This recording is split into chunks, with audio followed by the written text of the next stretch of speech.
Gab.ai. Should we talk about that? All right.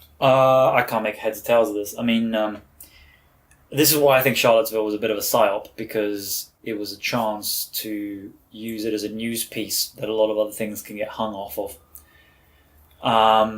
That's full Alex Jones territory. I'm well aware of that, but I do believe from the operation of the police on the ground, especially, that they let it happen, and then you got to wonder, well, why would you let it happen? This, to me, this is just squashing the opposition, potential opposition. Yeah, of course it is. It's just like. But then this was used. This was cited as the excuse. So the excuse of why they took Gab.ai off the Play Store was because they said it's a convenient excuse. Well, it's very convenient. But my point is, they said, look, there's been these people that we think have been linked to Charlottesville, and they use Gab.ai, so the whole thing has to go. Gab's not going to be able to go to their local politician and say, look, we're the only free speech app on the market.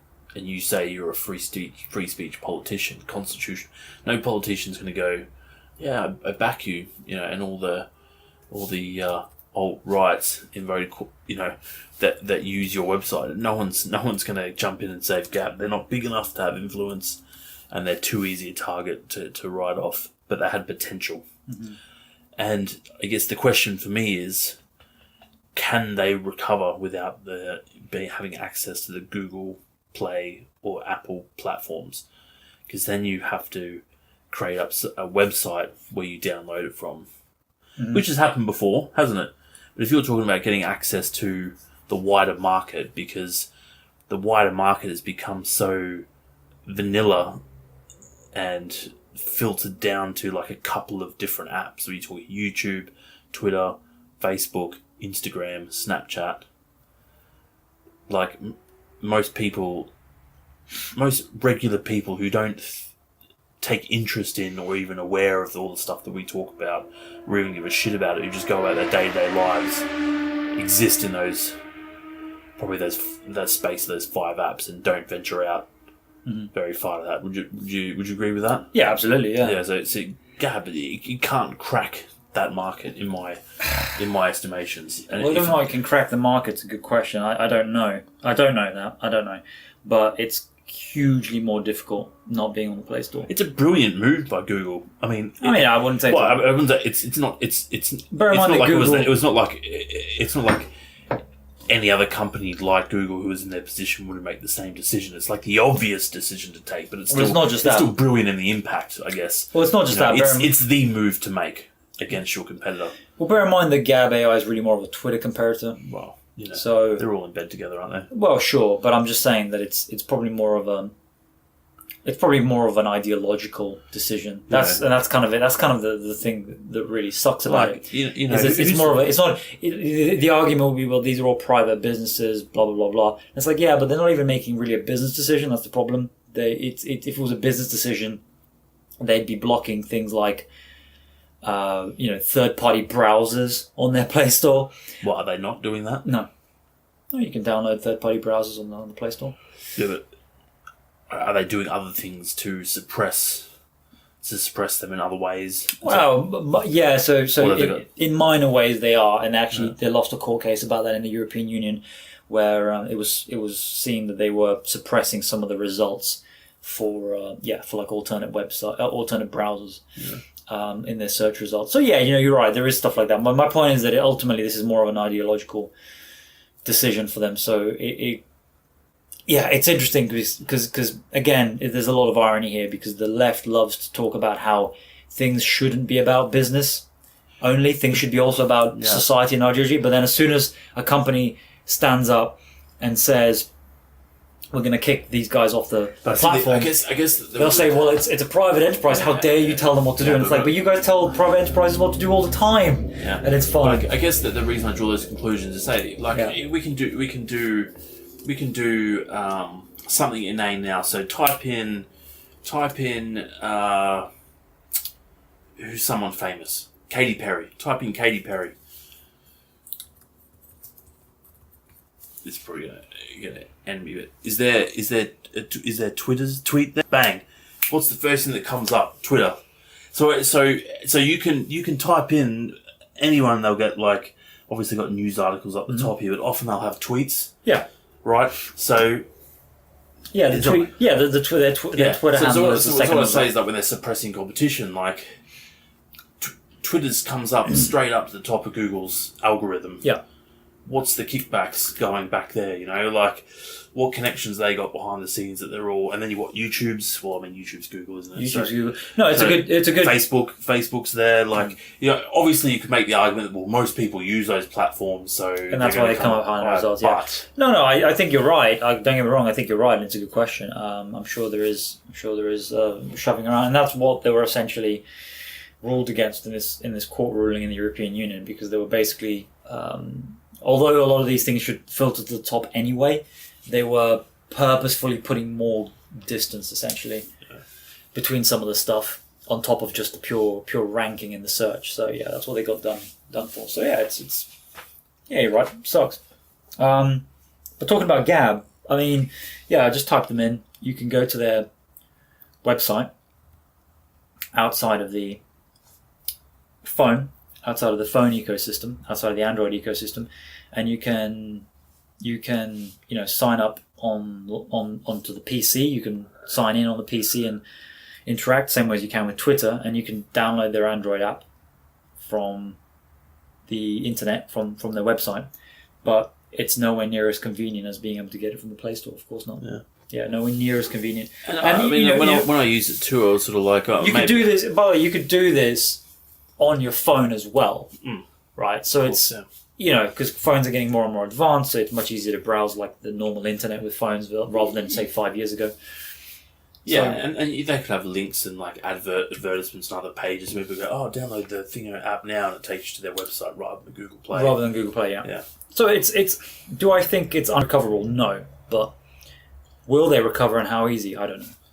I think that's a big question for their investors who would have invested a certain amount of money thinking they had a level playing field in the sense of of that platform, that Google Play platform, and now they're going, so you're out of where the market mainly is, and so now you want us to invest X amount more. So I watched a video from the CEO of Gab.ai, and he said something which I'm not saying I believe, but it was interesting.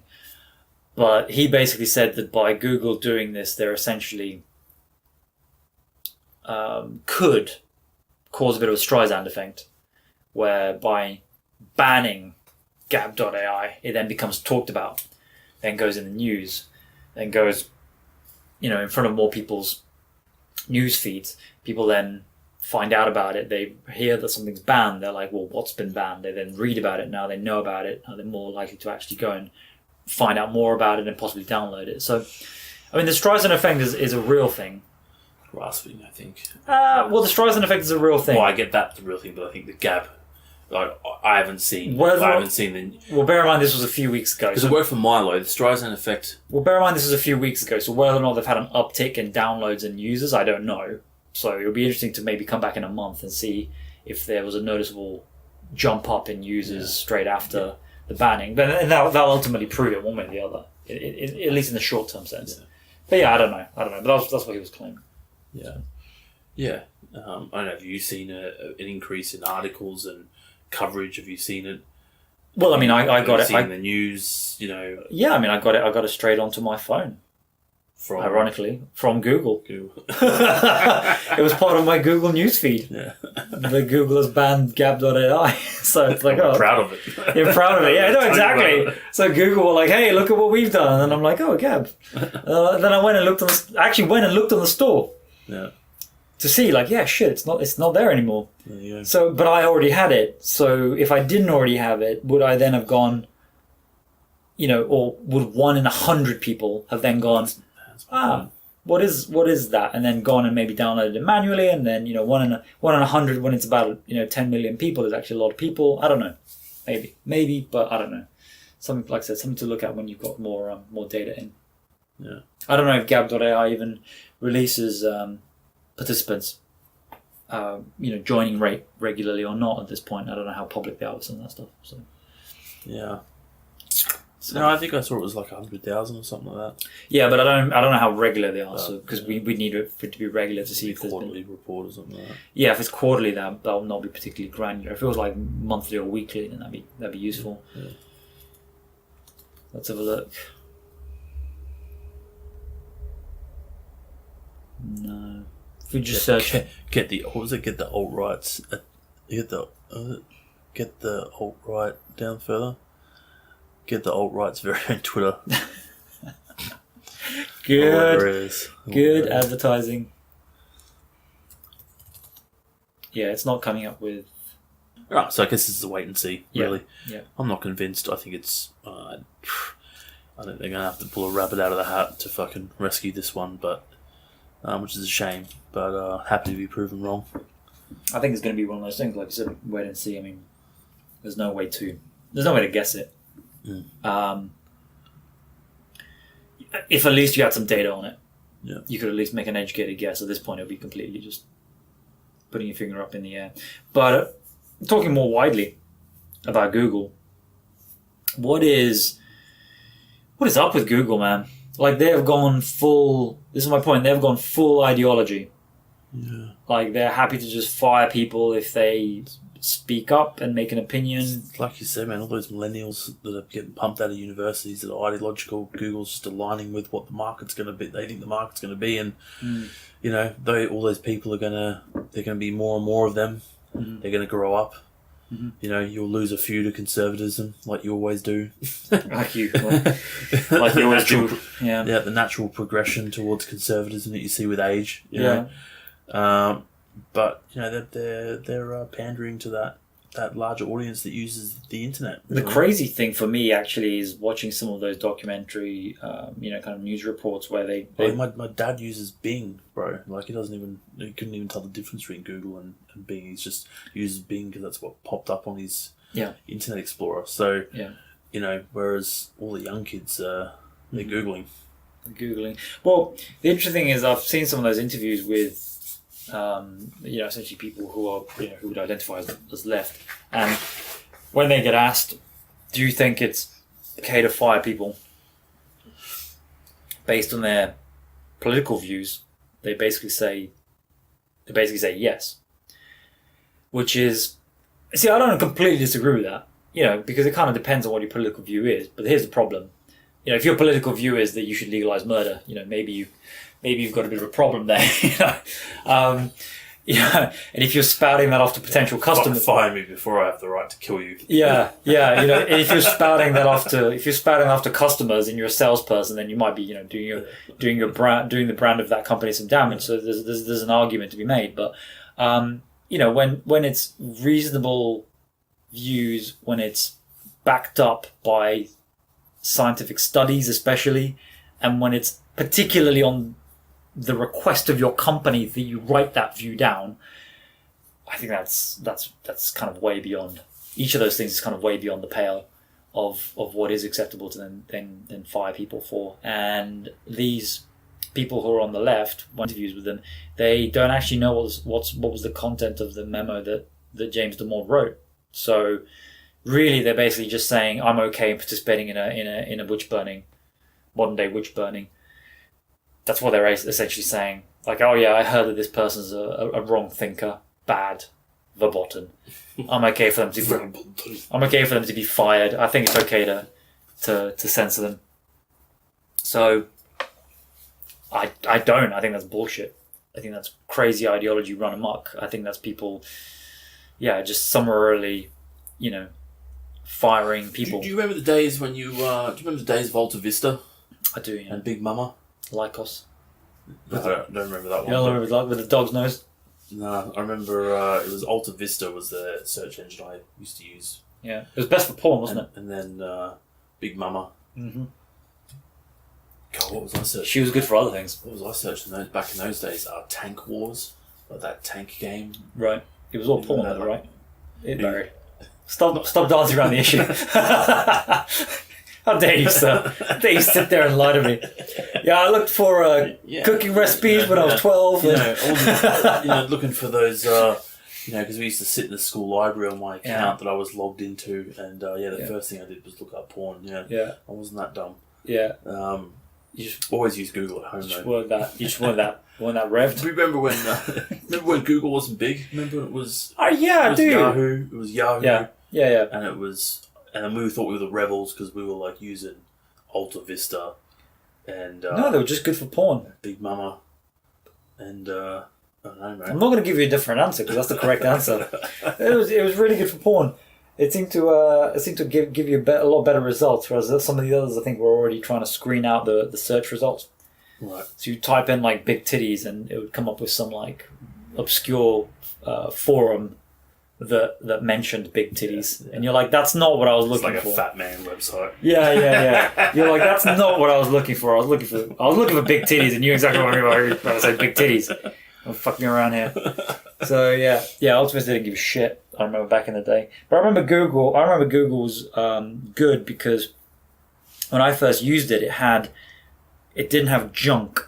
That was their USP. It didn't have junk on the front page. Yeah. And all the others Alta Vista had shitloads of stuff on it. Yeah. And the problem is, especially back then with the dial-up modems, it would take you like 10 minutes to load up the browser, right? The search page. So Google was great in that. Yahoo had heaps of shit on it too, didn't it? They all did, yeah. They all did. Whereas Google just didn't. Yeah. So you were just like, as soon as you realized that, you were like, yeah, well, this saves me 2 minutes every day because I don't have to load the fucker up every time, all the ads up every time I open the search window. So pretty much that was the decision. Change over to it. Yeah. There's an infection in there at their senior leadership, though. Yeah. In ideology, that's for sure. Which is not surprising if we're talking about universities being the breeding ground for that. You're only going to get. You look at the CEO of Google, and he's fairly young. Comparative to probably the age of many CEOs. So maybe not the tech industry. I don't know. Probably. No, still relatively young. I mean, the thing that's really crazy about a lot of this stuff is that a lot of entrepreneurs can be on the left-leaning side. And Jordan Peterson talks about this a lot better than I can, but he basically talks about the fact that they do have slightly different personality traits that maybe make them better suited to being entrepreneurs.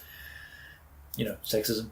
And the result of that is that they also have a tendency to be pushed more towards left-leaning views, possibly, or at least that be more sympathetic to those kind of movements, political movements, which is all fine and dandy, but actually you do see quite a few conservatives up there in entrepreneurs, in businessmen, and so on. But the interesting thing is that the left-leaning ones have that support from the university, from the masses, from the foot troops, from the old brown shirts, effectively, because there's more of them. There's more of them being pumped out. So, you got people like Peter Thiel, I've told you about. He talks perfectly cogently about this kind of stuff, but there isn't a big following around him, whereas with Google, there clearly is, because the company clearly all sort of rushed to one side. I didn't hear a lot of people in the company saying, this is bullshit, the guy was fired for a terrible reason. He says a lot of people messaged him, so there's probably a lot of people there that aren't willing to lose their jobs. Well, this is kind of my point. When you say a lot of people messaged him, I'm sure they did, but in the grand scheme of things, was it like, was it 50% of the employees that messaged him, or was it 5? Two blokes next to it at the desk. Or was it like 2 guys? The two blokes he played Warcraft with on the weekend. and the point is that even they knew to be quiet precisely because they probably realised they were in the small minority, and like you said, didn't want to lose their jobs. So it's kind of the same thing. Otherwise they'd have been like, you'd think people would have been like, don't fire him, what the hell are you doing? If you this is Genesis. If you haven't smashed that like button yet, then fuck off. If you haven't smashed the like button after an hour and a half of nonsense, then you are clearly highly autistic, and we should chat more. Yeah. But apart from that, don't encourage him. How dare you? They're my people out there, fumbling through life with what they think are emotions. Sorry, but are actually that's oppressive neurotypicals to just but are actually just phone calls from cold callers. They seem really engaged in what I have to say. We should take calls. We should take calls. Yeah, call in. The numbers 555 555 then just dial help. Yeah, the numbers just call 911 and ask for a professional. Star 97. Yeah. So Next subject. Pick a subject. Military. Military IQ. This is real, right? I've got to. I think. Do you think we've talked enough about commies, naturalists, and societies, or and we can just within the other topics that we've discussed, or do you still think it warrants a standalone segment? No, we can reserve that for another conversation, because I think that's its own discussion that it has to be handled with the kind of care and diligence that doesn't come after several beers on a first raw ride through the first raw ride of burning loins of burning loins through the architecture of podcast setups. So right, so military IQ. So we put 83 down there. What was the justification for putting 83? So the US military has generally put a marker at around the IQ of 83 as what if you come in over that, then we don't want you. you're just not callous enough to just be dropping those bombs out of the drones on the towel heads. You're too smart to realise that this video game is real. yeah, exactly. By the way, towel heads isn't a hate term. It's literally that some of them wear towels on their heads. So Google Image is your friend. So the concept is that they've found that around about the 83 IQ range mark, they are not able to train recruits to operate and perform all of the procedures that they need them to perform in an adequate way. And therefore, if someone comes in, gets tested, and has IQ of 83 or below, number, they can basically say it's just not useful for us. Like, they're basically saying you're borderline retarded, and this job isn't for you. Well, that's exactly what they're saying. We're not going to give you a gun. Well, that's exactly what they're saying. But if you think about it, the military, at least at the very lowest ranks, is a very difficult job. But it is not necessarily a job that you would... lends itself to retards. Well, it's not a job that people would tend... Well, I'm actually being quite... Because I've got a huge respect for the military. It's a very difficult job at the very lowest levels. But it is not a job that you... In what sense? In the literal sense, it's difficult physically, it's difficult emotionally, it's difficult for the amount of training that you have to go through, it's difficult for the fact that you can lose your life, it's difficult for the fact that you need discipline, full stop. But it's not a job where you, especially, like I said, at those very low levels, private. I agree. I just wanted to clarify. That's fine. Make sure we're, but it's not a job that requires a very high intelligence. So it's a very difficult job, but it's not a job where you would need the same intelligence as someone who's an architect or a brain surgeon or an accountant or a lawyer or whatever else. So no, you should be able to open your eyes and stare at things for 12 hours straight. And no. Like I said, sustain that level of attention, which is in itself a difficult thing. Yeah. So that's my point. It is a difficult job. However, they've found that around this kind of range of 83 or so, kind of mid 80s. That they're not able to adequately train the people to perform all the relevant functions of discharging that duty and that job successfully. Here's a fun fact. I was talking to a psychologist who was working in the Australian military back in the 70s or 80s, something around those times, and they were doing, I guess, studies and research around, I guess, what we're going to get into in the sense of what qualities make a successful recruit and what qualities or deficiencies produce unsuccessful recruits. So the only way that you can tease those two groups apart is by IQ.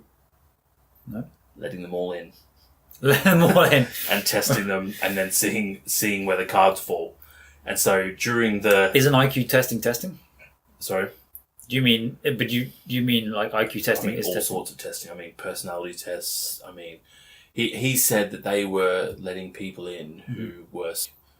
Mm-hmm. So they just basically did a no exclusion criteria. I think right. Unless he said unless they were floridly psychotic where they couldn't function where they need to actually be hospitalised. So it was like an ethical thing. That he said there was people there that were, you know.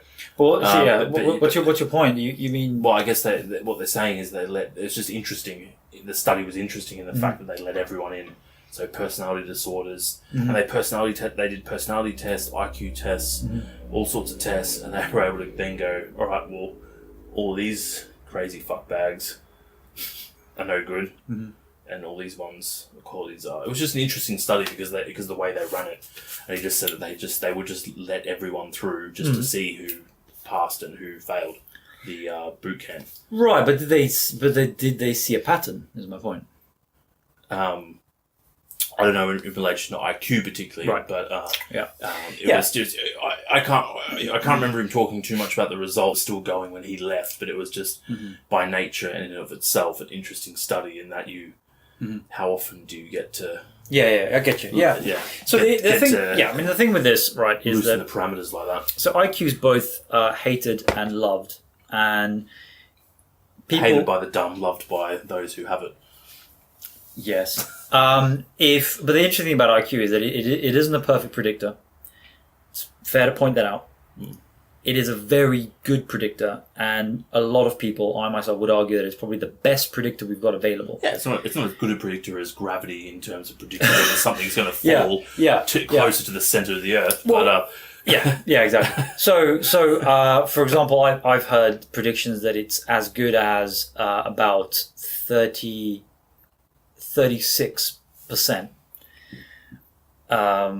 compared to, for example, life achievement results, kind of achievements at the end of a life. Now, in terms of that's how much it can predict what the outcome should be, and it's at 36, which sounds quite low. 36%. 1 out of 3.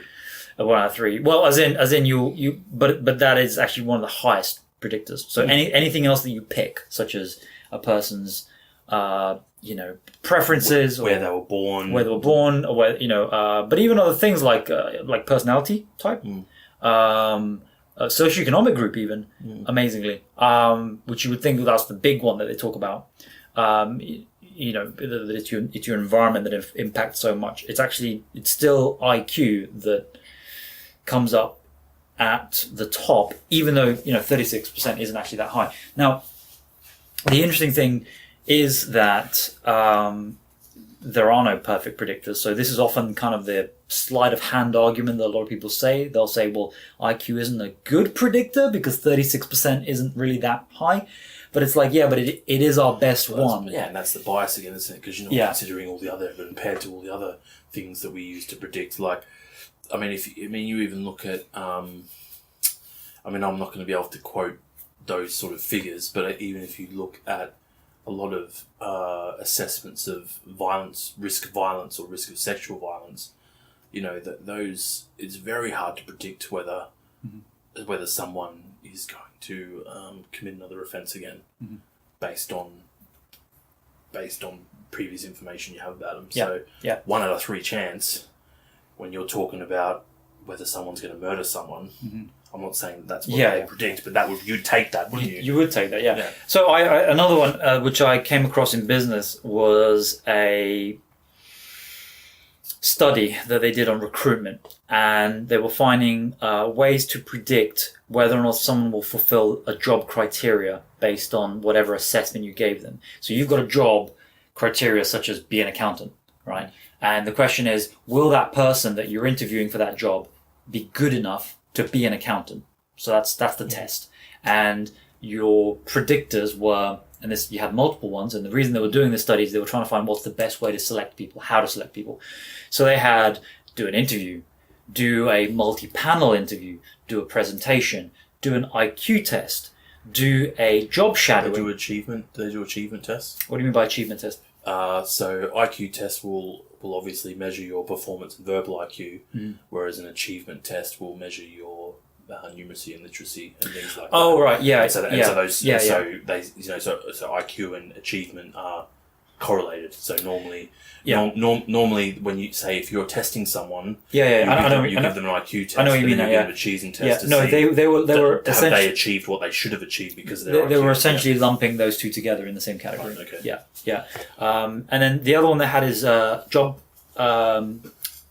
test, which is when you literally have somebody come into your work for the whole day, and they will shadow either one or multiple people in that role, and they will potentially even trade places. So you might say have for an accountant position, you might have the person shadow a accountant for first half of the day and do some of the basic work that they do and actually take part in it. And then for the second half of the day, you'd have them shadow a senior accountant and they will take part of some of the work that they do and, sort of trial out some of the things that they're doing. And then at the end of the day, obviously they go home and then those people that they shadowed with and trialed out the work of, they'll come back to you as a manager and give you feedback and so on. So they did all of that and they found that the second best predictor of whether or not, these people were then, reviewed, and then some of them were hired, some of them weren't, and then they looked at how many of those people were actually good at the job after being hired. The second best predictor was the IQ/achievement, ability test. They were the second best. They were accurate about half of the time. Wow. Yeah. So, as in, if someone scored very, very high, and you picked them based on them scoring very high, then 1 out of 2 times. 1 out of 2 times they ended up being good for the job. On that alone. On that alone. So that was number 2. I'll tell you number 1 in a second. That was number 2 most successful. Below that, interestingly, came anything else that was paired with the IQ test. So, when you go and do a interview and then you do a test as well, or you do a panel interview and you do a test, or you do 3 interviews or 4 interviews in a row and you do a test. Basically, whenever you included the test, it was always just about as effective, sometimes less effective than doing a pure IQ test. Because essentially what they posited in the survey is that all these other reviews, all these other interviews, essentially were muddying up what was already... I was just going to say that, they were clouding things. What was already the best data in that set. You were kind of squashing down the importance of the good data. So that came kind of like 3rd, 4th, 5th, 6th, 7th. And then below that was all the other things on their own. So interview on their own, presentation on their own, whatever else on their own. Right at the top was job trial. So the best one was a job trial. So literally taking somebody, and this actually kind of makes sense when you think about it, taking somebody and making them work in that job for basically the best part of the day. Right? So that actually shouldn't be surprising in a way that that's the best test for that person. The interesting thing is its reliability was only 0.6. So the IQ test was 0.5, so about half the time you got a good recruit. With the full trial, which would take, you got to take not just the person's time for an entire day, you got to take a few of your guys. 60%. You're looking at a 10% increase for how much resources for massive. You're now taking 2, 3, maybe 4 other people. And then if they do a shit job, compound so if you're interviewing 10 people or trialing 10 people, and at least half or more of them are shit, then that's a lot of resources. That's days out of your workforce's time. And if they're accountants and they've stuffed someone's books up, then you got to repair. So it's interesting. So that is better. That is technically better to do full job trial. But with a full job trial, you have to kind of make it long, because if you do it for over if you do it like a 1 hour job trial, it kind of defeats the point of it. So is there any combination of those? Because you said that anything that was paired with the IQ test was equal to or less. Yeah. So was there any pairing with the trialing that made it equal to or better than the IQ test? Well, apart from the job trial alone, the job trial on its own was better. But was there any combination that got? I guess was there any combination of those things that got higher than 60? No. 60 was the high. Job trial plus IQ was. I wonder if have they ever looked into emotional intelligence? Jordan Peterson doesn't think that emotional intelligence exists. Doesn't he? No, interestingly. What would be his take on it? His take on it is that emotional intelligence is really just intelligence masking, or rather a few personality profiles masking over intelligence itself. So it's someone with good intelligence with high openness versus someone with good intelligence that doesn't have the openness. They'll in an emotional intelligence test will come across as if they have emotional intelligence, which is what you're actually measuring is their openness effectively plus their IQ kind of smushed together. From what he was saying, I could buy that argument big time. He's got a present. The reason I know this is because he's got a presentation on that I watched recently, and he was basically saying that when you strip out, if you give people the IQ test, give people the EQ test, and then give people a personality test, you can actually strip out the emotional part of the EQ test so that you can normalize it back to the IQ scores by using the personality scores. So you can actually you can do the subtraction almost. Yeah. So that was his take on it. I don't know enough about it to give my own opinion, which is why I'm giving you his. Yeah, that's interesting because I would say that personality is. I think it falls in I think it falls in the same traps that. Personality is a big factor. It falls in the same traps that IQ does in terms of it's largely genetic. That so people have an instant aversion to, there's things about ourselves that are a production of our genetics or the expression of our genetics, and that has some interaction with our environment, no doubt. But it's only the as IQ does. Yeah, it's only the environment that's providing the genes the room to express themselves. So, so that the genes are there. It's just but. So I just think it falls in that. And I think personality is largely underused, undervalued. I think the Neo.pi, which is what Jordan Peterson uses a lot. I think there's a lot to that. I think if you talk to people about their results in the Neo.pi, like it's often, it can be like a confirmation bias. You hear something you think sounds like you, so you go, yeah, it's coming. So horoscopes. Yeah. It's just horoscopes. But you can get that. I think that's where people get that sort of that sort of flavour to it, but it's also because it's genetic. It's like, you feel like you pin down something. But I think there's, that's actually a really interesting point. I'm actually going to go away and have a bit more of a look into that because... He's done a lecture. I'll see if I can dig it up. He did a lecture talking about it, and he always makes the point that actually the two big predictors about success aren't just IQ. It's IQ plus trait conscientiousness. Yeah, is what he describes. So it's not to downplay the importance of personality at all. Yeah. It's just to say that actually there's IQ and the IQ is separate and it's big. And see, there is also other things. The way I would look at things, like a lot of people invest a lot of time into emotional intelligence, particularly in working with children. They say, children need to develop an emotional literacy. They need to learn how to understand and process their emotions. And I'm like, well, really, they just need to learn how to think rationally, because when they think irrationally, then they become upset. Because when you're thinking irrationally about a situation, then you're placing conditions on that situation that are unrealistic. So, for example, if a children wants to make friends but thinks that all children must do what they want to do when they play, then they're going to come against situations every day where children aren't doing what they think they must do, which then leads them to feel upset, angry, and then they act out. Yeah. Whereas if a child sits there and goes, well, it'd be nice if children did what I wanted, if other kids did what I wanted to do, but sometimes we have to share and do, and if kids were brought up thinking like that, I think there's a lot of merit in sort of thinking rationally about things because that's going to influence how your emotions are expressed.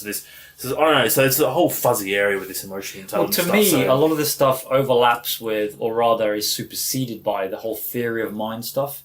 So the concept that you can understand the concept that people have thoughts of their own.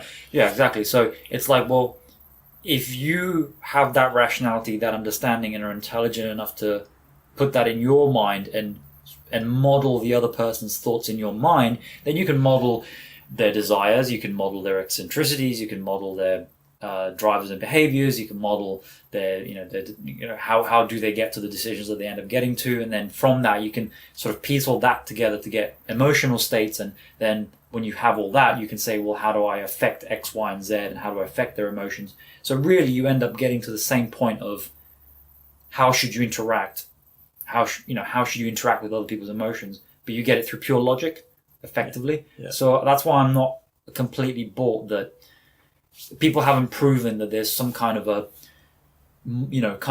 metaphorical microchip inside the brain that purely deals with emotions.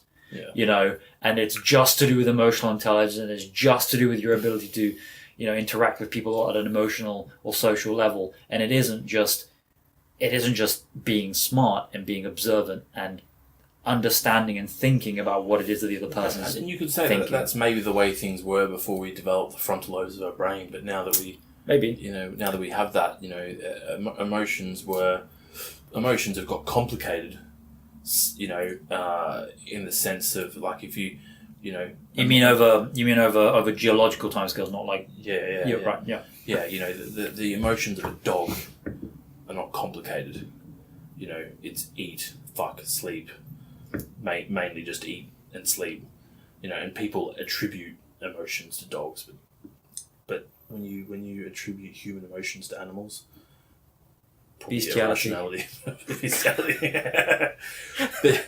but dogs are probably a little bit more along the way than say, like a mouse is or something like that. Well, I just that's a big claim, but I don't know whether that's backed by anything. But they say like Well, we transfer to them human agency. That's what it is. Well, I guess what I'm saying, like animal emotions are largely around survival, and emotions guide behaviour that's going to keep you alive. I just can't stop thinking about PewDiePie. Whereas whilst you're talking about dogs. Whereas in humans, we're all of a sudden, because we can think about the way that we feel, our emotions have now got complicated and messy, which is where you start to see like mental health problems, because often mental health problems come from the fact that you're feeling guilty or ashamed about feeling sad. So it further complicated. Then you have thoughts about why you're feeling sad, which then make you feel secondary emotions, which are shame and guilt. Or whatever, or anger, and you get these like dirty, messy emotions. Well, it's dogs don't think about why they're hungry. Yeah, absolutely. No, absolutely, because I've heard human beings described as the animal that understands that it thinks. Yeah. So it's an interesting question if our emotions are actually any more complex than an animal's, because it could be that our emotions are just as complex, and it's really something above the emotions. At the logical/illogical level, whichever way you want to look at it, but it's something at the, like I said, more the prefrontal level that's actually causing all of that. The emotions are just the emotions. The emotions are just, you want to physiological reactions exactly. in the body. But the fact that we then think about them and then maybe even have a value structure or a moral structure about how we should behave or feel, then that means that we can then say, well, if I'm really attracted to that person, I'm lusting after them, and I realize that I'm lusting after them, and I've read that lust is bad, so now I feel bad, right? So it's you're not really picking up new emotions, but you're thinking about the same emotions in a different way, whereas the dog would just be like, I just want to hump that. Yeah, I just want to hump the shit out of that chair or that leg or whatever it is. But you now end up having all these extra thoughts about, maybe that's wrong or maybe that's blah, blah, blah. So I don't know. I don't know if it is more emotions or not either way, but it could just be that it's ironically a logical, intellectual level misfiring. Yeah. The cause of all that. I don't know if they've, because obviously, my point was emotions are sort of in the. God, I'm not going to get this right, but in like the thalamus and these parts of the which are the older limbic parts system and stuff like that. Which are the older parts. Because I'm not one of those people who's like dogs are just like people. Don't get me wrong, but because they're not. Obviously, they're not. But when you look at a lot of animals, they actually do display quite a.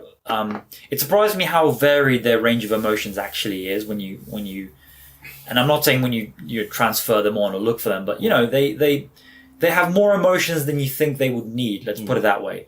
So animals do have guilt, for example, which you would wonder, why would animals have guilt, since you would think of them as relatively stupid? Like, surely, if all they need to do is eat and fuck, like, where does guilt come into? The question is though, do they show guilt because they know that's going to elicit a caring response from their guilt owners rather than the people that domesticated them? I think the guilt. I think the guilt manifests actually more as a punishment response. Yeah.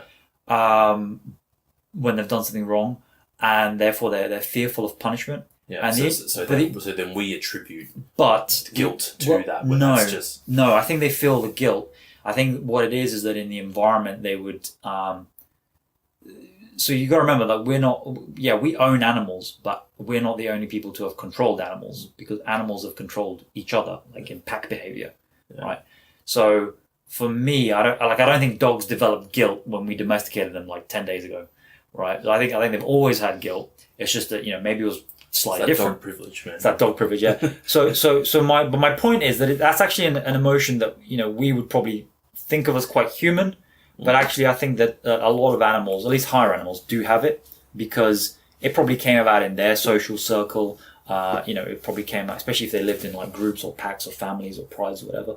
So, and they did something which they knew would give them censure. Now, we as humans might have a lot more variety on guilt and how it comes about. Like I can feel guilty that I looked up porn on your PC. And how guilty? I looked up porn on your PC, and then actually it was your mum's PC, and now she's gonna look and she's gonna see porn and think it's you, and you're gonna take the blame. And it already came up with big black cocks. Yeah, and it's on the like, search engine. And then I'm like, someone she'd already searched it before you. Yeah. Yeah, and I'm thinking like, was that you or was that your mum? And I'm just like, the whole thing just like goes into a rabbit hole, So there's more complex guilt. Don't get me wrong. I'm not saying like dogs are humans. Like I said, I'm not saying that.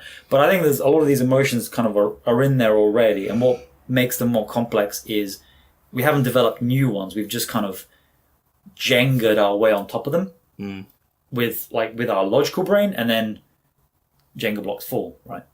And then you end up, like you were saying, with all these problems, psychological problems coming from that. Yeah. So that's my kind of view of it. Like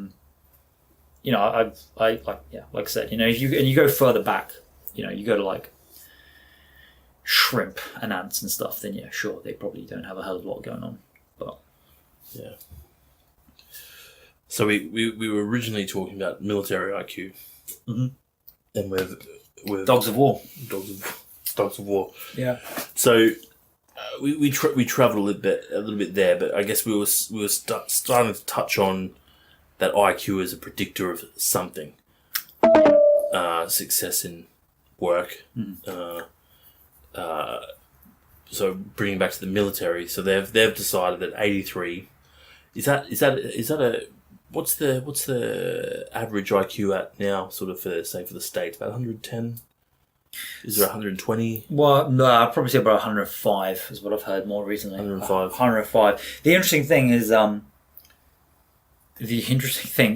that 85 is about the average IQ for African Americans. Right. Which would mean that about half of them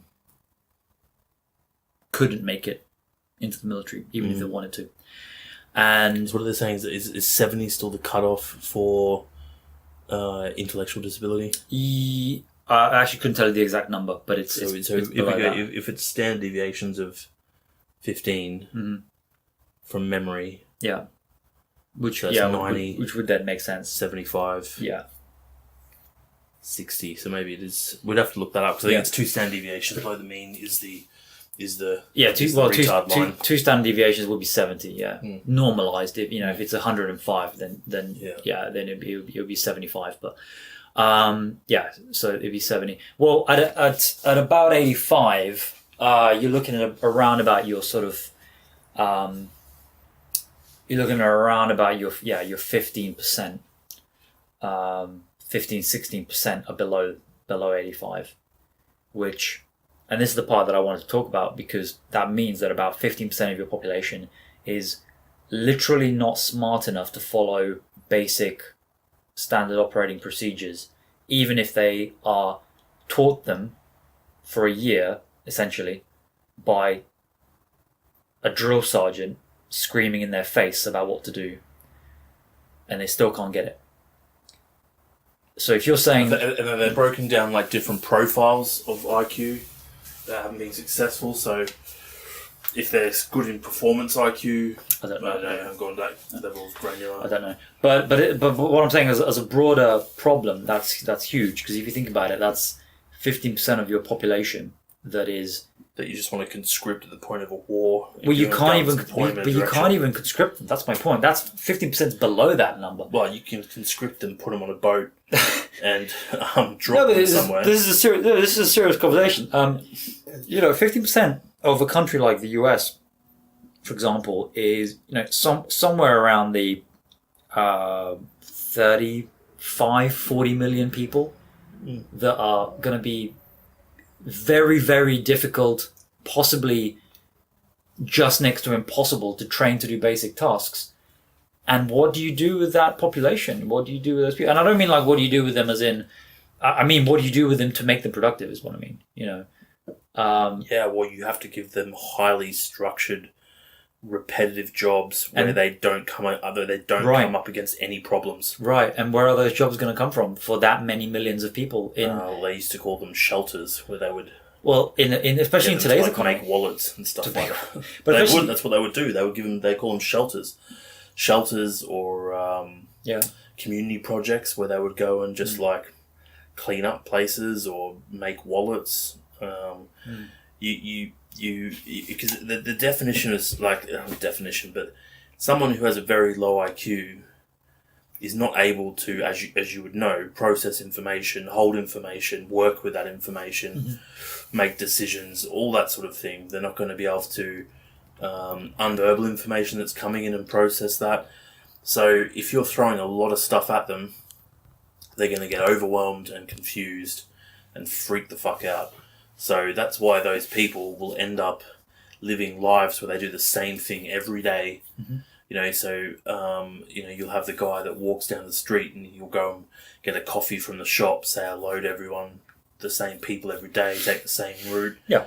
Go, collect his welfare check, then go back home. If they're lucky enough to be in a community that supports them, and this is a big thing too, is that probably when communities were closer knit, these people were a bit more protected. Yeah. They were supported by family and were given probably odd jobs around family businesses and just sort of treated as the odd, and looked after. But now, as families break down, these people are more and more frequently left on their own or under the care of social services. Left to fend for themselves, yeah.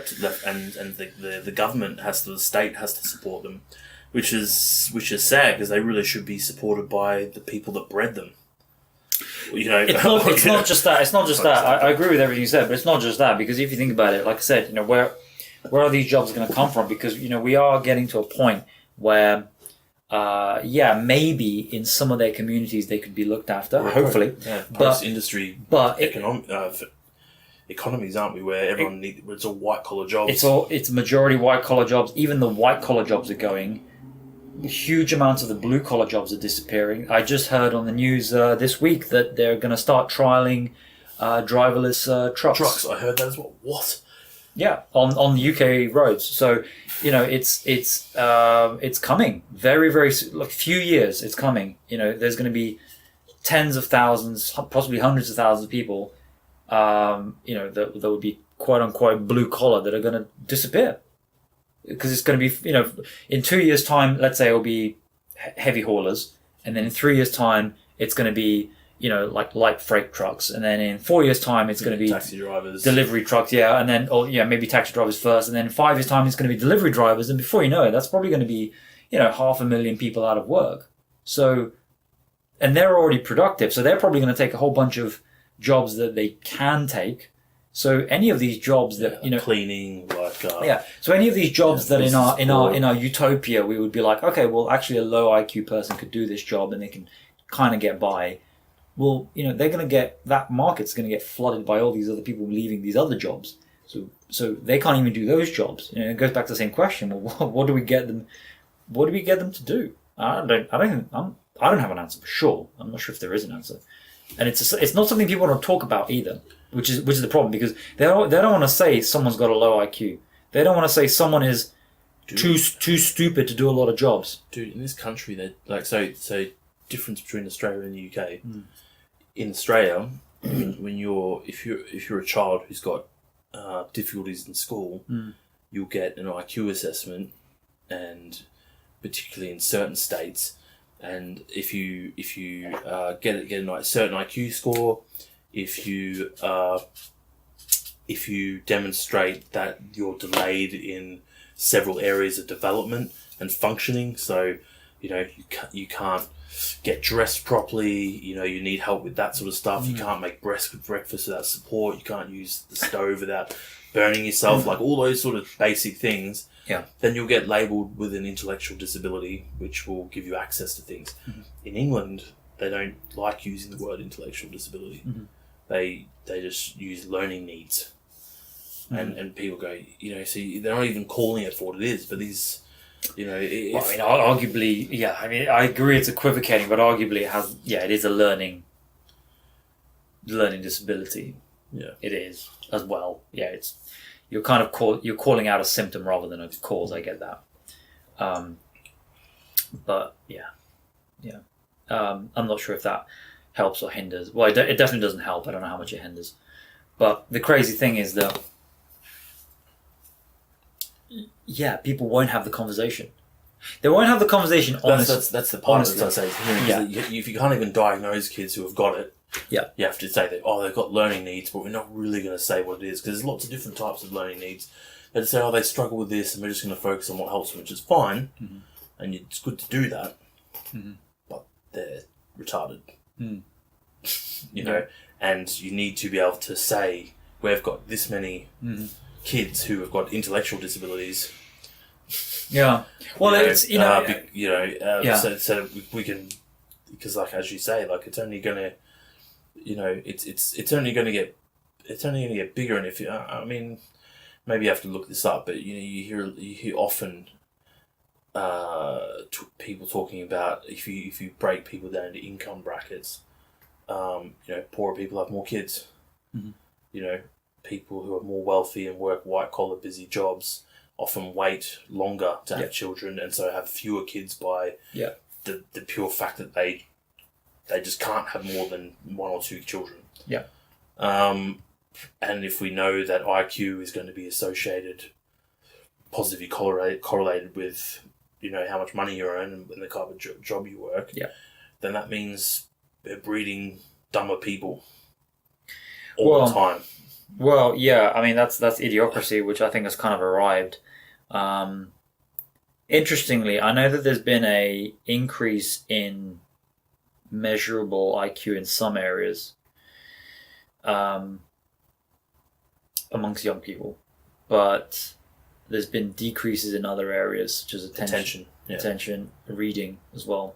Which I'm not really sure how that's panning out, because what does that bell curve look like? So we got the average is increasing, but what's the is it still a nice normal distribution, or is it flattening out, or is it? I'm not sure about. That's a good question. I'm not sure about that. But what I'm also thinking is that you're kind of seeing this situation where people are getting better at the spatial, probably because the selection, partially maybe because there's just more of that available for them to learn with computers being more available to the young. But you're then losing some of the other stuff, which is to do with with the reading, and I'm just wondering how far that goes, because if it's reading and comprehension, if it's just reading, it sucks. If it's reading and comprehension, it's a problem, because then you've got people who aren't able to understand the complex world around them. So you're saying through words. So you're saying that dramatic increses in performance IQ are masking subtle decreases in other places. IQ. So this what do they call that effect of the increasing IQ? The I know what you mean. Fieldman's I know the one you mean. Yeah, it's Friedman. It's with a K, isn't it? Yeah. I'll look it up. But yeah, so that's that increase. Are we going to hit a peak with that where it's going to start to not increase because if the verbal continues to decline and the performance continues to increase, at some point that's going to potentially So it's interesting. So maybe the number of children that people are having across classes isn't having an effect.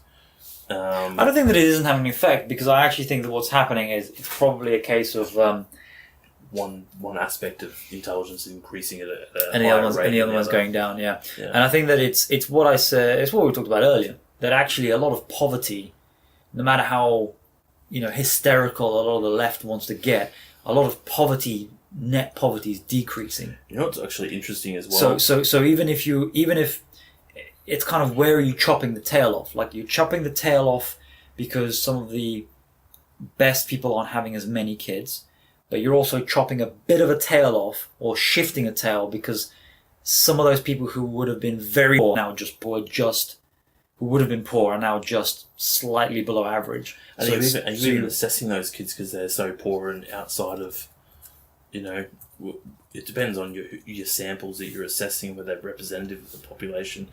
It's also whether there's Flynn effect. Yeah. There's also more of. It'd be interesting to know what studies are using which IQ tests, because, for example, the WACE or the WACE and WISC will measure performance and verbal IQ, whereas the Ravens matrix reasoning test only measures one aspect of performance IQ, which is one of the strongest predictors of overall IQ, but you're not actually measuring verbal IQ in there, you're just estimating it based on the performance IQ score. Right, yeah. Which is be interesting to see how all those things interact. Yeah, I mean, to me, a lot of this Flynn effect, which is, if I read out the definition from Wikipedia, Flynn effect is a substantial and long-sustained increase in both fluid and crystallized intelligence test scores, measured in many parts of the world from roughly the 30s to the present day. Yeah, I mean, to me, actually, the Flynn effect in a way makes inherent sense, because, again, no matter what hysterical leftists and Marxists say, capitalism has actually increased the standard of living and lifted people out of poverty reliably and consistently across the last century. Yeah, so might be just raising the bottom rather than doing anything to so it's not so and this is the crazy thing, that the left says that nature has nothing to do with IQ and it's all nurture. The right has always said that it's both. Yeah. The right has said it's both. It's both nature and nurture. So really, the Flynn effect is completely explained by, to me anyway, or is very strongly supported by just an increase in general welfare of standard of living of people across the world, and across the Western world in particular, would to me explain why you're observing that. For the for the crazy leftists, they'd have to explain why you can then prove that IQ is heritable when it's got nothing to do with biology. But hey, never mind. The question is, how do you get these people to be productive? And the answer could be you don't. It could be universal basic income and call it quits. I don't know. But it's something that, we don't need people in mailrooms anymore because we've got email. Yeah. We don't need people making wallets because we have Chinese people. we don't, you know what I mean? Like, because we have microchips in our arms, aren't we? Yeah. The globalists are going to put in. Globalists. You're going to take over our democracy, public. It's going to be counterfeit. There's going to be no real Americana left. Real honest Americans. But apart from that, it's, I just don't know what do you do with 40 million people that you can't find jobs with? Which is why I was, the Democrats still have their slaves. They take all these poor income people, shove them on welfare, and tell them that they'll keep them sweet if they just keep voting them in. What's that movie where they get them all the kids to fight each other to the death? Hunger Games? Hunger Games. There you go. That's what you can do with 40 million people. It's a lot of sportsmanship. Yeah, I love sports. Sweepstakes every night. 20-1, 40-1. Yeah. Volcano exploring. Yeah, skeet shooting. Yeah, mass bleach drinking. Skeet shooting. Live skeet shoot. Or you just fling them. Fling them. Rocket launchers. Yeah. It's like worms. Proximity warheads. Like worms. Yeah. It's like worms intelligence. We have gone off the valley, off the canyon edge here. We're talking about dealing with 40 million people. Yeah, we're not saying that you should proximity fuse aerial detonate. How many people did he hit the gas? They weren't all retards. The Jews are very smart. How dare you? No, but how many people did he gas though? So estimates go up to about 12 million if you count, if not just gassings, but if you count all the civilian exterminations, they go up to about 12 million. So it's plausible to get rid of somewhere close to 40 million people. It is plausible. Is all I'm saying. You just have to have the gumption. The gumption. Just gumption. The gumption and some of that sweet autocracy. Yeah. Then you can real make some cheddar. So all right, let's bridge this into where does eugenics come into this? Eugenics will get its own video, and because eugenics will get its own. And I'm not talking about the type of eugenics where you cull. Eugenics. I'm talking about the type of eugenics where you enhance. But I'm eugenics. Leave it for another conversation. Eugenics has so many facets to it. Everything from state voluntary social eugenics to laboratory eugenics, which includes either embryo selection, gene editing, CRISPR, everything it includes, and it's transnational. So you've got local level, national level, competitive national level, i.e. what are other countries doing. You've got so many different things that we can talk about. So we park that. But that's, in terms of what do you do with 40 million people you can't do anything with, will you turn them into space marines? And on that note, we're going to leave it there. Yeah, we're going to be breeding our own Space Marine army. If you are somebody that would like genetic therapy augmentation and think that you may be below the 83rd IQ marker, please get in touch to the SL podcast. Yeah, dial 911 and smash that like button. Smash the like button. Send us a full genetic profile, genetic tester kit that you can purchase online. The cost will not be reimbursed, and we'll let you know about possibly becoming a Space Marine. Part of the SL podcast eugenics program. The SL chapter. The SL chapter. Not to be confused with any other chapter of white nationalists and or an ethnic state and or possibly neo-Nazis. Just to be clear. Thanks for listening.